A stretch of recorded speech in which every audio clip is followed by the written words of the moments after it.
c'est un peu ma bête noire. Je perds quasiment tous mes matchs contre lui. Mais ce qui fait la différence, c'est l'aspect mental. Vous savez qu'il y aura un duel, un gros match d'entrée, comme si c'était un combat de boxe. On va le battre à la maison, on va le battre au jeu. Nous sommes allés à la rencontre de Charles Knox, un athlète paralympique qui a remporté une médaille d'or en para-badminton lors des Jeux de Paris 2024. Entre phase de qualification et célébration, spécialement pour l'ISECCOM, il nous a livré les secrets de sa compétition. Une interview d'Adrien Ruffier, directeur adjoint de l'ISECCOM à Strasbourg. Bonjour Charles. Bonjour Adrien. Charles, on t'a reçu à l'ISECCOM Strasbourg en mars 2024, lors de la semaine de l'inclusion, 7 jours dédiés à libérer la parole autour du handicap. À ce moment-là, toi-même, tu ne savais pas si tu allais être qualifié pour les Jeux paralympiques. Et finalement, en avril 2024, la réponse tombe, tu es qualifié pour les Jeux de ta vie. Alors la première question, elle est donc évidente. Qu'est-ce qu'on ressent quand le verdict il tombe ? Je dirais une vraie fierté, parce que c'est beaucoup d'années de travail. Je m'entraîne 2 fois par jour, 30 heures par semaine. J'ai mis beaucoup de moyens en place pour y arriver. Et quand tu vois le papier, quand tu vois l'affiche sortir, où tu vois ton nom, ton prénom, et en dessous c'est écrit qualifié pour Paris 2024, c'est vraiment une sensation magique. C'est une fierté. Tu dis que tu vas vivre les Jeux à la maison, c'est une fois dans ta vie. Et les émotions elles sont dingues, tu as les poils qui s'hérissent. Et la première réaction que j'ai eue, c'était d'appeler mes parents. Ah ouais. 30 heures par semaine d'entraînement. Du coup, on va un peu avancer dans le temps. Entre la qualification et le début des Jeux, comment on s'organise en tant que sportif ? C'est beaucoup de préparation, donc beaucoup d'entraînement balistique. Ensuite, tu as toute la partie prépa physique, prépa mentale qui rentre en compte. Aujourd'hui, l'aspect mental, il y a une forte place dans le sport parce que ça peut être déterminant sur un match. Et moi, j'ai mis beaucoup de moyens avec ma psychologue, mon préparateur mental pour justement travailler sur ma faiblesse. J'avais une grosse faiblesse sur l'aspect mental. Donc, j'ai mis un grand accent là-dessus. Et à côté, on a aussi fait des simulations de matchs. Donc, on a accueilli des centaines d'écoles au sein du CREPS pour justement mettre dans les pires conditions possibles, dans les conditions jeu. Donc, on savait qu'au jeu, il y aurait beaucoup de public, il y aurait une ambiance folle, il y aurait beaucoup de bruit. Donc, avec mon entraîneur, on a organisé un événement à Nantes. On a accueilli toutes les écoles dans lesquelles j'étais allé faire des sensibilisations pour qu'elles puissent me voir jouer, mais aussi mettre l'ambiance, crier, scander mon nom, mettre les drapeaux français pour vraiment retrouver ce côté jeu paralympique à la maison. Se mettre en condition, je vais essayer de faire le lien avec quelque chose que tu nous as dit tout à l'heure hors plateau. Tu nous as dit que tu n'avais pas souhaité te rendre à l'ouverture des Jeux paralympiques. Qu'est-ce qui a justement motivé ce choix ? En fait, c'est un choix qui a été défini par la fédération. Parce que nous, le badminton, on a commencé le 29 août, donc jour après la cérémonie d'ouverture. Et les coachs, ils voulaient qu'on soit dans les bonnes conditions, qu'on ait l'esprit focus que sur la compète, et pas qu'on soit déstabilisé par tout l'événement grandiose, la fête, la musique. Ça, c'est très énergivore. On sait qu'on aurait eu beaucoup de sollicitations. Donc la fédération, elle voulait qu'on soit dans un endroit tranquille, à tête reposée, qu'on se mette dans le bain pour notre match. Et je pense que c'était une bonne décision parce que on est là, on travaille pour être un champion, pour gagner des médailles. On n'avait pas ruiné 5 ans de travail pour un événement. Et ce qui était beau, c'est qu'on a eu la chance de vivre la cérémonie de fermeture, de la cérémonie de clôture, où on avait 70 000 personnes dans le stade, il y avait une ambiance de dingue, il y avait une musique incroyable. Les gens, ils chantaient, ils dansaient, ils sautaient. Et nous, en tant qu'athlètes, c'était une vraie récompense. Parce que on n'a pas trop de chance de faire la fête avant. Mais quand tu gagnes la médaille, quand tu as le résultat au bout, là, tu peux te lâcher.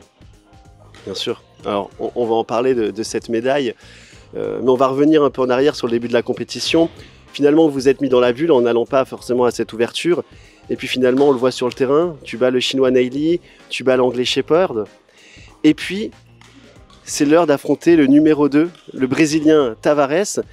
Et quelques-uns de tes proches nous ont confié que tu appréhendais un peu ce match. Est-ce que tu peux nous en parler ? En fait, Victor Tavares, c'est le numéro 2 mondial. C'est un peu ma bête noire. Parce que je perds quasiment tous mes matchs contre lui. Et souvent, c'est des matchs très serrés. Et c'est vraiment une bataille mentale contre lui. Parce qu'il sait que le mental, c'est ma faiblesse. Donc il va faire en sorte de me déstabiliser mentalement. En soi, badistiquement parlant, on se tient. C'est vraiment serré. Mais ce qui fait la différence, c'est l'aspect mental. Lui, il est beaucoup plus habitué aux ambiances, au bruit. Il est vraiment fort dans ce domaine-là. Moi, c'est un domaine qui me fait défaut. Et le fait de jouer contre lui, d'entrée, ça me mettait dans le bain. Je savais qu'il y aurait un duel, un gros match d'entrée, comme si c'était un combat de boxe entre moi et un adversaire. Et voilà, comme je l'ai dit à mon entraîneur et à mon meilleur ami, le Brésilien, j'ai perdu chez lui, on va le battre à la maison, on va le battre au jeu, l'événement le plus grandiose au monde. Et voilà, je l'ai battu 2 fois en 2-7. C'était vraiment des matchs tendus, mais au bout c'était la délivrance, surtout lors du match en demi-finale, où je sais que après ce match, j'ai une médaille d'office, qu'elle soit en argent ou en or. Mais voilà, contre lui, j'ai vraiment tout lâché, j'ai exprimé le meilleur de moi. Et à la fin, c'était le lâcher de maillot, c'était vraiment une réaction spontanée. Ça ne me ressemble pas, hein. C'est pas du tout ma personnalité. Mais ouais, j'avais besoin de m'exprimer, de lui montrer que voilà, toutes ces défaites m'ont permis de grandir, d'apprendre, de prendre de l'expérience. C'était des étapes à passer, mais là où il fallait être présent, c'était le jour de la demi-finale. Tu l'as dit, tu l'as battu en 2-7. D'ailleurs, il faut le préciser quand même, tu as remporté tous tes matchs en 2-7. C'est vraiment une performance extraordinaire. Et puis, tu arrives en finale face à Kristen Combs. Et le premier set paraît un peu tendu. Est-ce que tu peux nous en dire quelques mots ? Oui, le premier set était très tendu parce que tu avais l'enjeu de la médaille. Tu savais que c'était le dernier match de la compétition. Et voilà, c'est un moment particulier, c'est tant d'années de travail pour vivre ce moment unique. Et là, on a eu la chance d'avoir 6000 personnes dans les tribunes, dans les gradins, qui étaient là à scander ton nom. Mais là où j'avais le plus peur, c'est quand je suis rentré dans le terrain, quand le speaker il t'appelle, il prononce ton nom de famille et ton prénom. Et là, les gens, ils crient, ils sont contents, ils sont heureux d'être là. Et ça, tu as une énergie, une boule de chaleur qui arrive sur toi. T'as les poils qui s'irrissent, ça te donne des sensations un peu bizarres. Moi, j'avais un peu de mal à accepter ça au départ. Une fois que j'étais lancé dans le match, une fois que je commençais à jouer, j'arrivais à me mettre dans ma bulle, à mettre un peu les œillères de chevaux, où j'étais focus que sur moi, que sur mon jeu. Et donc voilà, au début c'est un peu tendu, mais à la fin j'ai réussi à me lâcher, à m'exprimer. Et d'ailleurs quand je voyais que tous les deux on prenait du plaisir à jouer, il y avait des beaux échanges, ça plongeait, ça sautait. Voilà, l'ambiance elle était là. Et voilà, c'était un des plus beaux jours de ma vie, je dirais.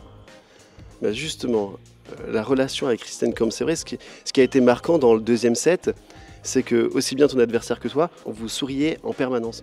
On a l'impression que vous deviez vous retrouver là en finale. Est-ce que c'était juste une impression ? Mais en fait, toutes les étoiles étaient alignées pour que ce soit un super moment. Parce que lui, il avait fini deuxième de poule, donc il devait passer par le stade des quarts de finale. Moi, j'ai fini premier, donc j'étais qualifié d'office en demi. Et voilà, avant son quart de finale, il m'a envoyé un message pour me dire t'inquiète, on se retrouve en finale tous les deux. Oui, d'accord. Parce que pour la petite histoire, j'ai commencé mon projet sportif avec lui.